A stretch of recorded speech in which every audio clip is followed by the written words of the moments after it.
pessoal! Vamos iniciar essa semana com a videoaula pré-beneficiamento do leite, transporte e chegada da matéria-prima ao laticínio.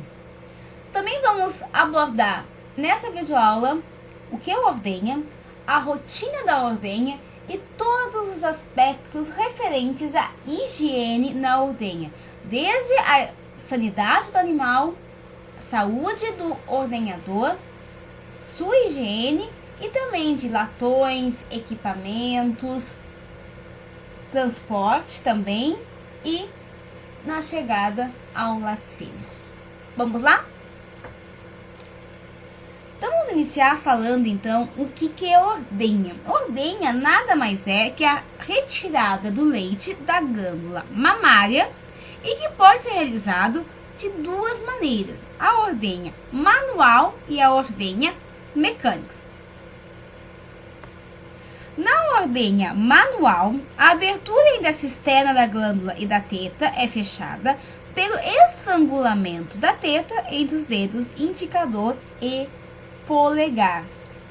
Com certeza é uma prática que muitos de vocês a dominam. Não é tão fácil, né? Os relatos são que o início é um pouco complicado, pode provocar estresse no animal, tá? Se o ordenhador não consegue passar tranquilidade para a vaca, além disso pode causar injúria no úbere, pode ocasionar então abrir portas para a incidência de mamite clínica. Então tem que ter experiência, muita calma para se efetuar a ordenha, né? Hoje se visualiza, vamos pensar em agroindústria. Pequenos produtores ainda realizam a ordenha de forma manual. Já médios e grandes produtores já estão plenamente adaptados ao sistema mecânico, que traz muito mais melhorias. A ordenha mecânica não causa injúrias, graças à existência de uma câmara dupla em cada uma das 4 teteiras que compõem a ordenhadeira mecânica. Ela permite a retirada do leite da glândula mamária de uma maneira muito mais eficiente e também com maior rendimento. O protótipo das ordenhadeiras mecânicas hoje utilizadas no mundo todo foi desenvolvido na Austrália e patenteado nos Estados Unidos em 1903. Era a primeira máquina que retirava leite da glândula mamária de uma maneira bastante eficiente, como eu já mencionei, sem causar injúrias na glândula, tá? Por causa desse dispositivo dotado de câmara dupla. Os componentes essenciais de uma ordenhadeira mecânica são uma fonte de vácuo, um recipiente para coleta de leite, um pulsador, copos e borrachas insufladoras. Tubos de borracha são necessários para ligar os copos ao pulsador e recipientes de leite e a fonte de vácuo ao pulsador. A maioria das ordenhadeiras hoje possui ainda um coletor de leite, que serve como receptáculo antes do leite seja enviado ao recipiente de armazenagem. Toda ordenha tem uma rotina que deve ser realizada diariamente. Normalmente a ordenha ela é iniciada nas primeiras horas da manhã, tá? Por volta de 5 horas da manhã, onde as vacas elas já vão se dirigindo ao estábulo, por incrível que pareça. Embora acredito eu que muitos de vocês estejam plenamente acostumados com essa rotina, mas para quem não, tá? As vacas, muitas vão espontaneamente até os estábulos, né, de retirada de leite nas primeiras horas da manhã. É a rotina que elas têm diariamente. Também podemos dizer que há uma rotina até na ordem das vacas que entram no estábulo, tem a ordem da ordenha que elas já estão acostumadas. O que o ordenhador e todas as pessoas, a equipe que trabalha na ordenha deve ter em mente é que tem que ser o ambiente menos estressante ao animal. A rotina, ela pode ser dividida em 5 passos, né? Claro que pode ocorrer uma certa alteração na rotina, depende de cada produtor. Mas muito importante que toda essa rotina, e principalmente aquela relacionada com higiene, deve ser plenamente executada. Porque se na ordenha não se utiliza conceitos na prática de higiene, o leite obtido, com certeza, ele possui um grau de contaminação muito superior e que muitas vezes a pasteurização não consegue ser tão efetiva, porque o que permanece no alimento ainda vai ser uma quantidade relativamente alta. O primeiro passo a ser executado na ordenha mecânica é lavagem do úbere. Essa prática é necessária por 2 razões: eliminar a sujeira do úbere e das tetas e ao mesmo tempo provocar o reflexo necessário para a descida do leite. Atualmente existe uma recomendação de lavar somente as tetas e não o úbere todo. Essa prática baseia-se no fato de que é muito difícil a secagem completa do úbere após a sua lavagem, com grandes quantidades de água. Gera também muito resíduo, pessoal. Não é interessante. Também há a geração, quando se opta em fazer a higiene de todo o úbere, o uso excessivo de toalhas de papel. Além disso, durante a ordenha, a água que escorre do úbere úmido passa para o leite e pode também, por diferença de pressão, penetrar na glândula mamária pelo canal da teta. O uso excessivo de água também pode causar uma maior contaminação de agentes patogênicos no local da ordenha. A lavagem das tetas deve ser feita com toalhas de papel embebidas em uma solução sanitizante e também enxugadas com toalhas de papel individualmente. O uso de panos ou toalhas deve ser evitado por perigo de contaminação entre as vacas. O segundo passo é a realização do teste da caneca, que auxilia na detecção de mamite clínica, como podemos observar na foto aí no vídeo. O que é o teste da caneca? O teste nada mais é que o uso de uma caneca que tenha que ter um fundo preto, que colabora na visualização se há ou não mamite clínica no animal. O teste é feito pela retirada de 2 a 3 jatos de leite de cada teta manualmente, sob então a superfície de cor preta, tá? Que facilita a detecção de coágulos ou flocos purulentos associados com infecção da glândula. Além disso, os primeiros jatos de leite possuem uma contagem bastante alta de micro-organismos e sua eliminação melhora consideravelmente a qualidade do leite obtido. Após o teste da caneca e a verificação que o animal não possui mamite clínica, o terceiro passo é a colocação das teteiras da ordenhadeira mecânica. Então, neste caso, se inicia propriamente dito o processo de ordenha. O intervalo entre o preparo do úbere e a colocação das teteiras, que é feita manualmente pelo ordenhador, deve ser bastante rápido. Os níveis de ocitocina no sangue, lembram aquele hormônio produzido pela hipófise que dá o sinal para a descida do leite? Nós vimos isso na primeira semana. Os níveis desse hormônio, lembrando, a ocitocina, no sangue, decrescem rapidamente, depois então da sua liberação na hipófise. E acredita-se que após 4 a 6 minutos, seus níveis no sangue já não são mais efetivos. Assim, se a ordenha for iniciada rapidamente após o estímulo, o leite pode ser efetivamente evacuado da glândula ainda sob ação hormonal. O quarto passo é o que nós chamamos de esgotamento do leite no úbere. Isso é conseguido facilmente na ordenha mecânica, forçando-se as teteiras para baixo, ao mesmo tempo em que se promove uma massagem no útero, em uma tentativa de eliminar ao máximo o leite da glândula mamária. Embora seja uma prática recomendada, deve-se ressaltar que o tempo total de ordenha é aumentado em torno de 30 a 60 segundos. E a quantidade total de leite na lactação não é aumentada de maneira significativa. E o quinto e o último passo é a retirada, então, da teteira das tetas, após o fluxo de leite ter sido cessado.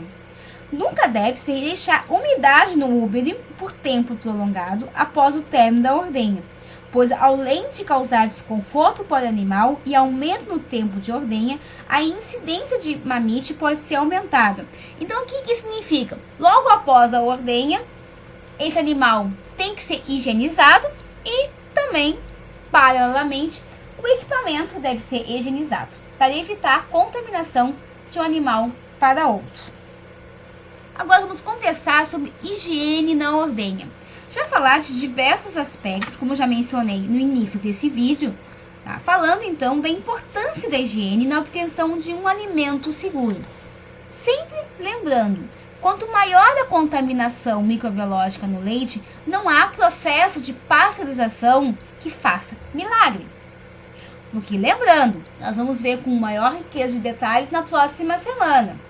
A pasteurização, sim, elimina 100% dos micro-organismos patogênicos não esporulados, mas ele elimina 90% dos micro-organismos deteriorantes. Se elimina 90%, o que isso significa? Significa que 10% permanecem no leite. Então, quanto maior o 100%, maior a incidência de micro-organismos, maior vai ser o 10% de carga microbiana no leite pasteurizado. Isso, com certeza, faz com que um leite possa ou não ter uma maior, digamos assim, qualidade, tanto ele como alimento ou como matéria-prima para a elaboração de diversos produtos. Vamos também que retomar alguns conceitos vistos na disciplina de higiene agroindustrial. Vocês lembram? Toda higienização completa envolve duas etapas bem distintas: limpeza e sanitização.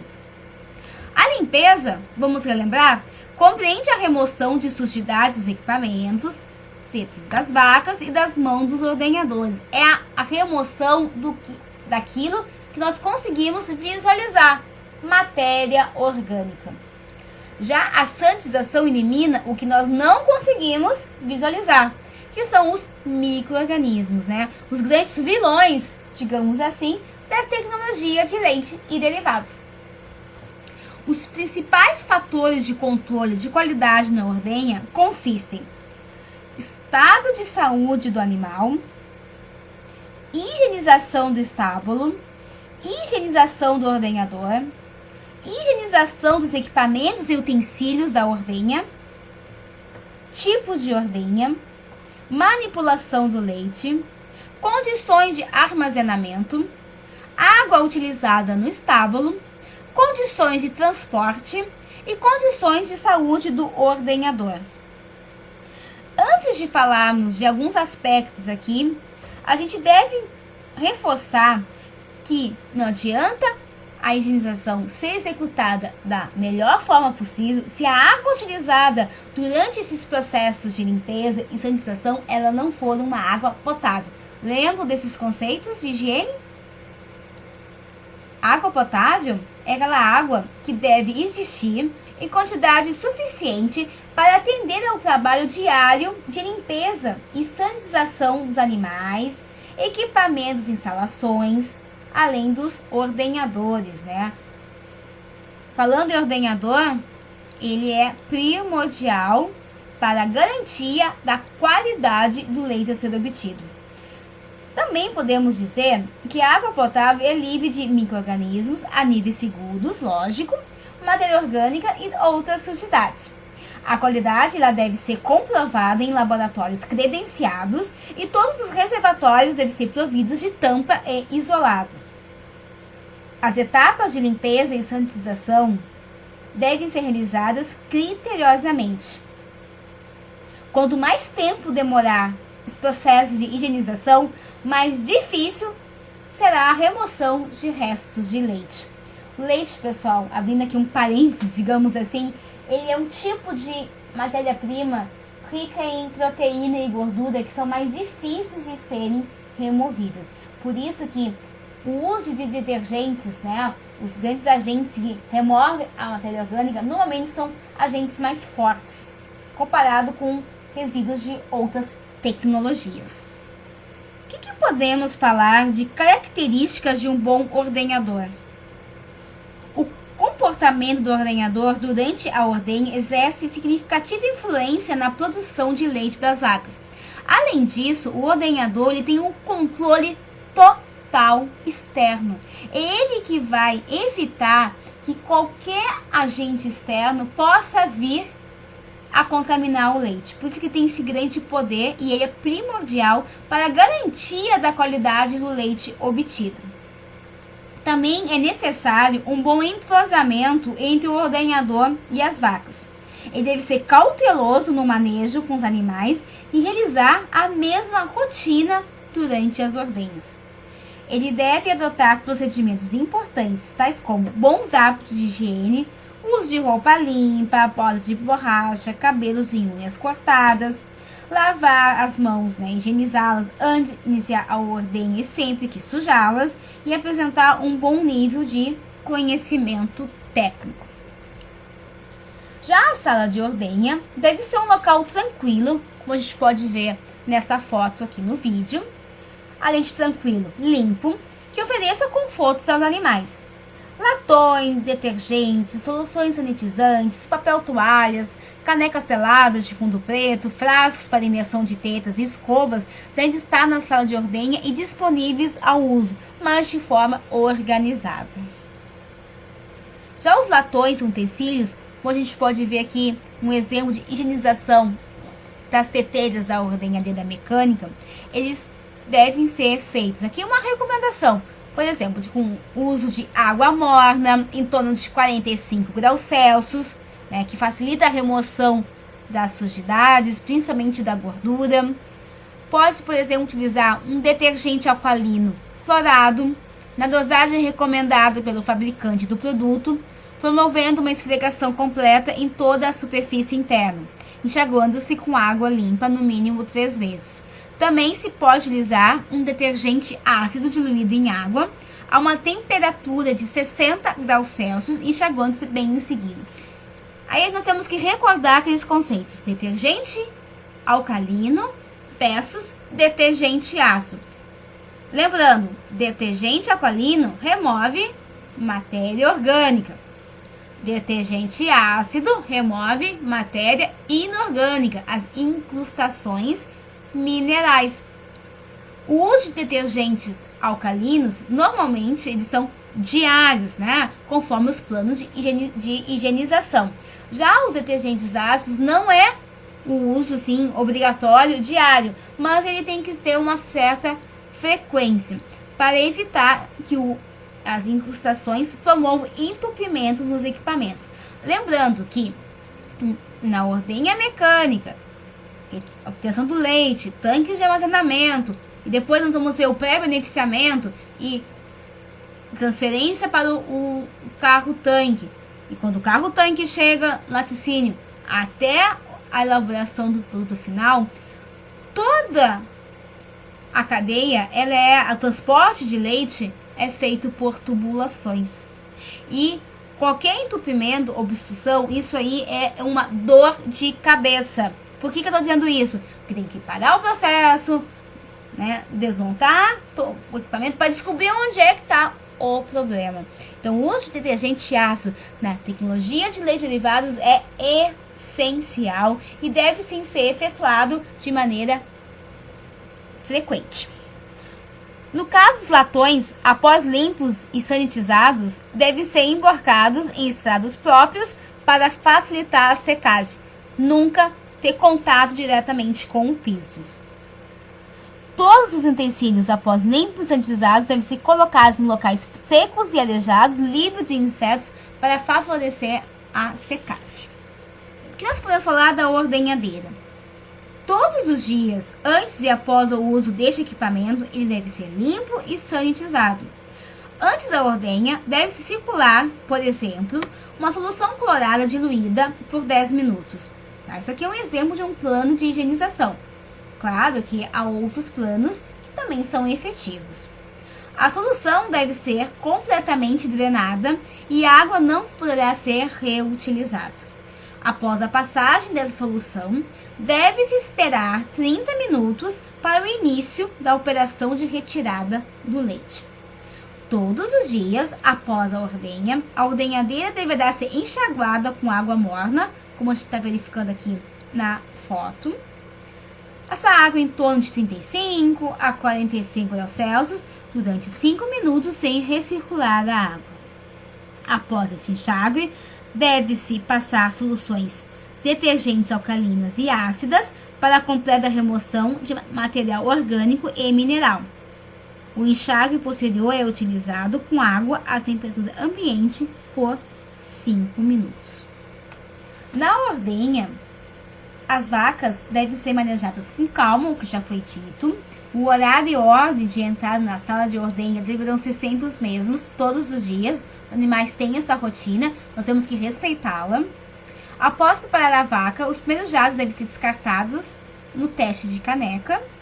E caso o leite apresente grumos, ou seja, leite talhado, ou qualquer outro componente diferente, significa que a vaca está com uma mamite clínica e ela deve então ser separada e tratada por veterinários.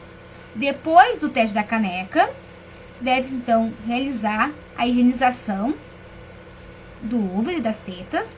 Elas podem ser imersas em solução clorata, hipoclorito de sódio a 2%, aguardar 30 segundos e posteriormente secá-las então com papel toalha descartável e um papel toalha para cada teta é o suficiente.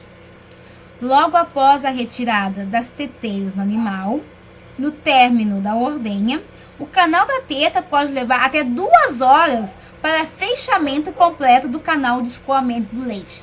Para evitar contaminações, o uso de iodo glicerinado forma uma barreira efetiva contra a entrada de micro-organismos causadores da mamite clínica.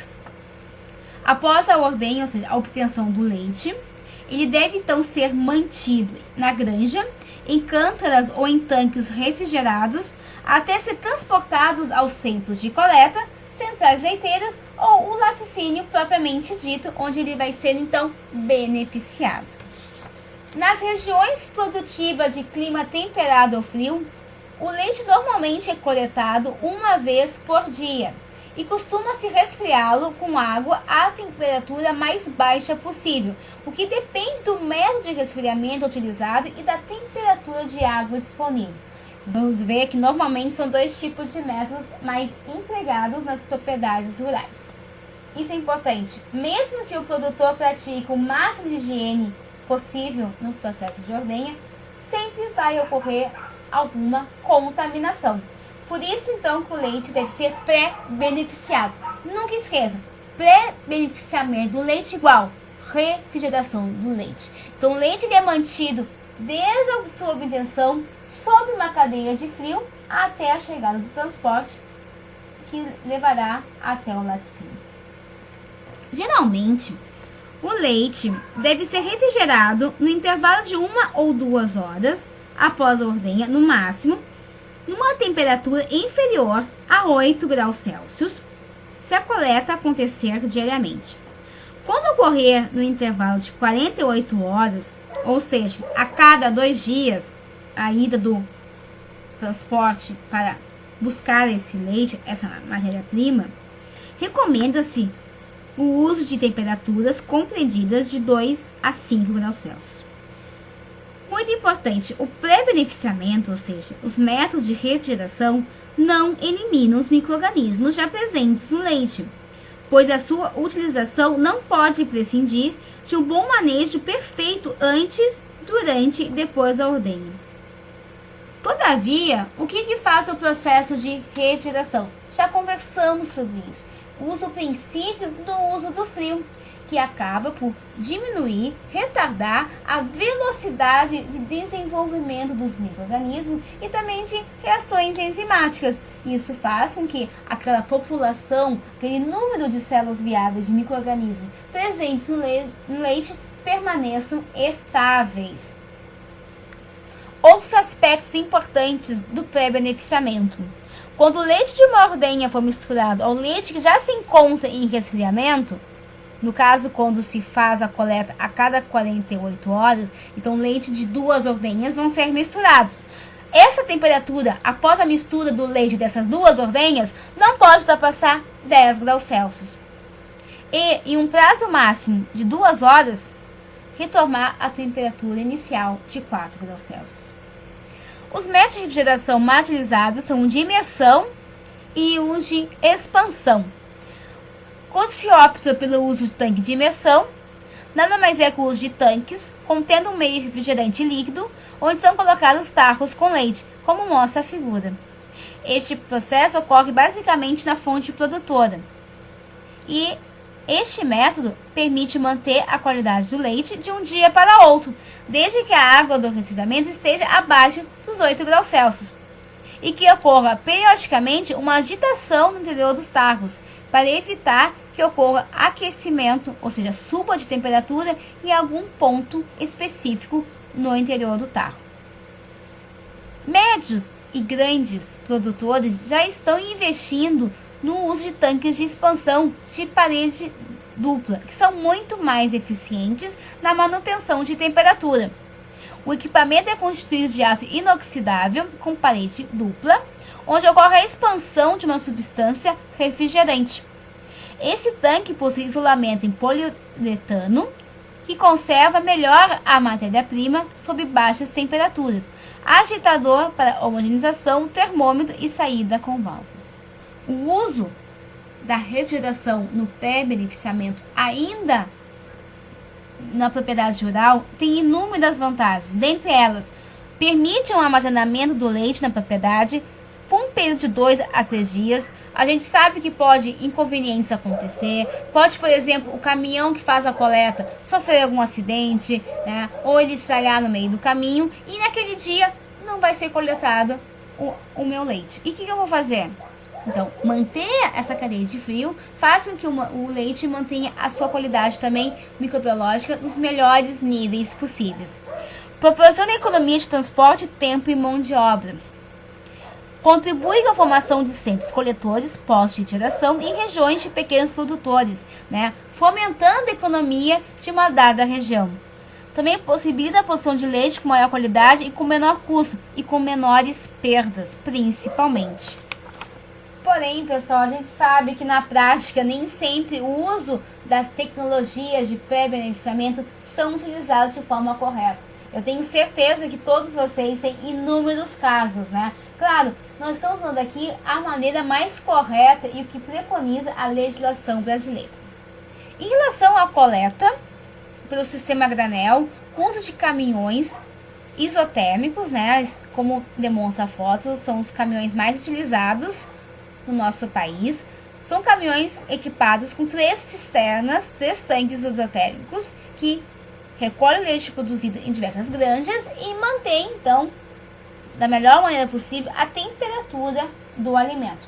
Para quem pensava que esses tanques eram frigoríficos, estão muito enganados.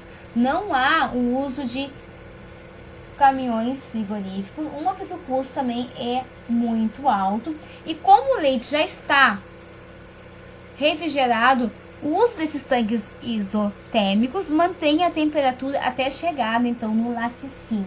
Claro que as distâncias devem ser curtas, né? Porque se forem muito longas, esse tipo de sistema não consegue segurar a temperatura e ela vai gradativamente aumentando.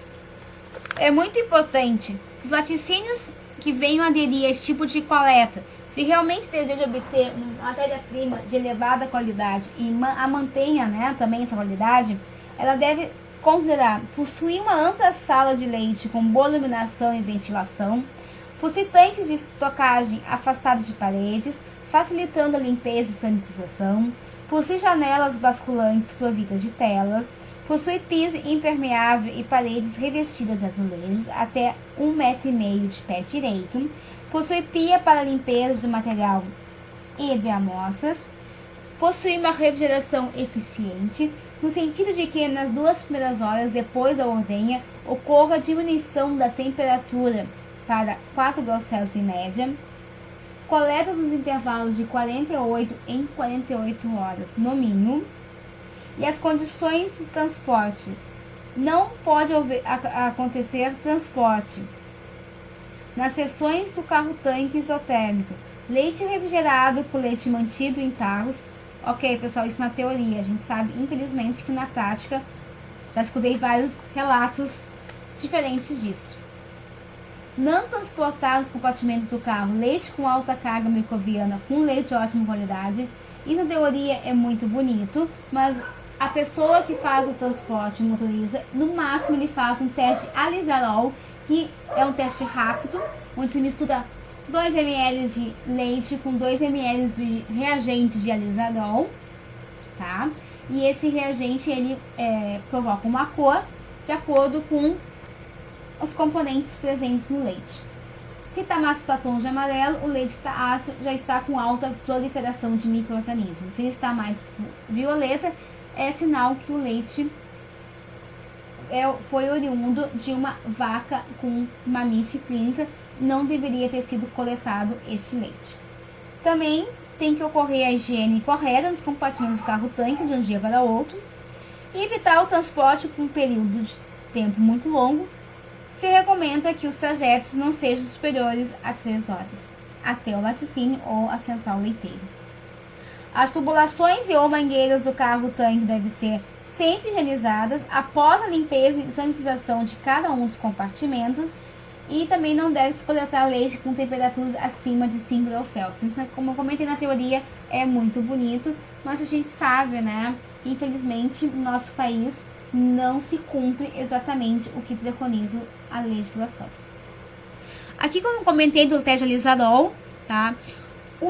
O pH do leite fresco, que é o pH do leite cru, é o pH 6,6, que é o tubo de ensaio do meio de coloração rosa. Então, isso o próprio motorista sabe se o leite tem qualidade ou não. Claro que esse teste de alizarol ele é repetido na chegada da matéria-prima no laticínio.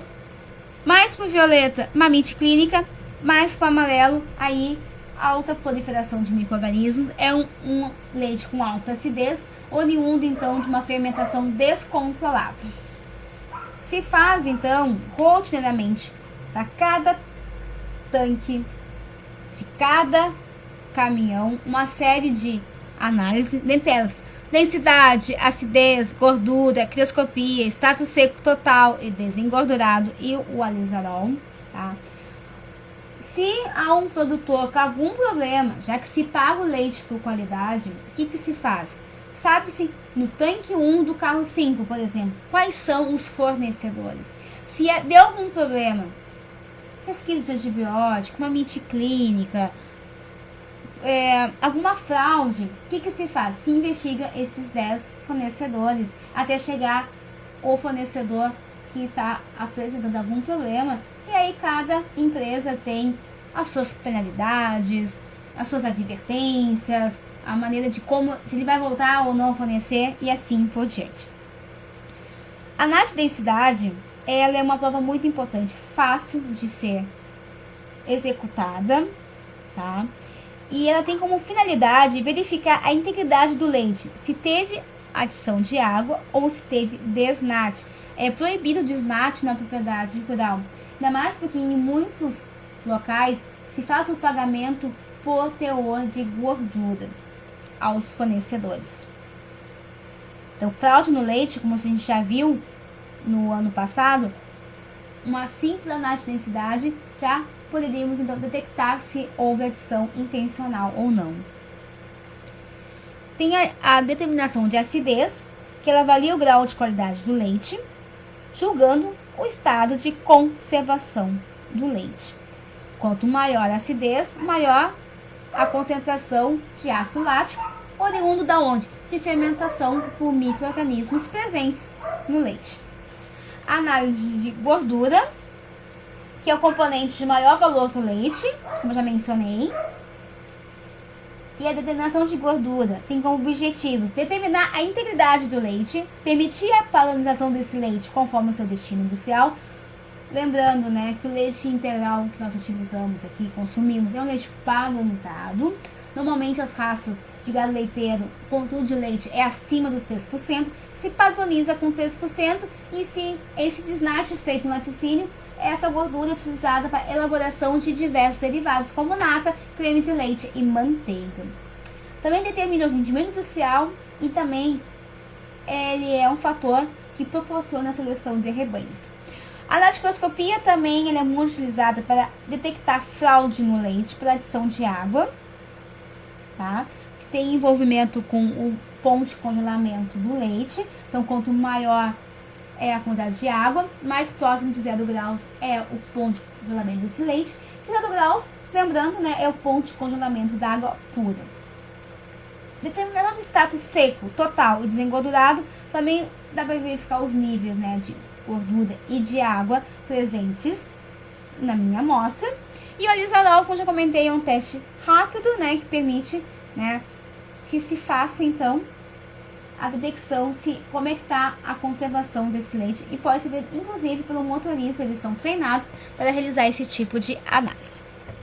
Bom, pessoal, a respeito, então, de ordenha, pré-beneficiamento, coleta e transporte e chegada da matéria-prima no laticínio, era isso.